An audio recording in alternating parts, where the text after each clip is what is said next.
He has conquered Everest and Switzerland's notorious Eiger. Was the first person to reach both the North and South Poles by land, and the first to cross Antarctica on foot. Now, Sir Ranulph Fiennes is setting off on another historic mission. He's attempting to be the first person to traverse Antarctica in winter.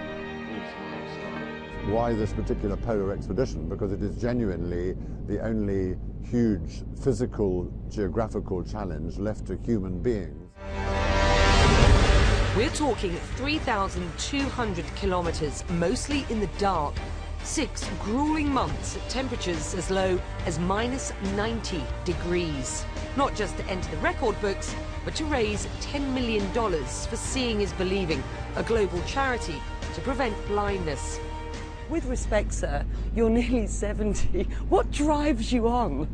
Well, I suppose the fact that it hasn't been done. The people that have wanted these records as much as we do are mainly the Norwegians.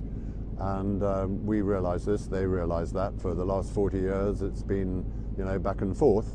And they call it polar hula, meaning it's like a drug, it's like an addiction. Once you're bitten by polar records, you keep going for it. Sir Ranulph has already lost 5 fingers to frostbite on a past expedition.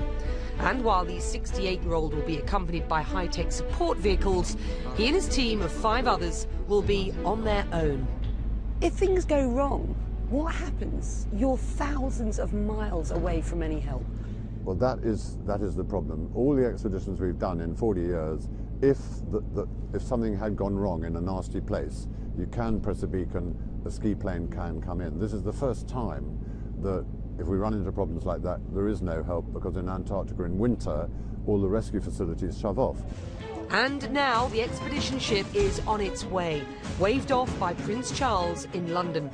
The SA Agulhas will stop in South Africa and then head to Antarctica.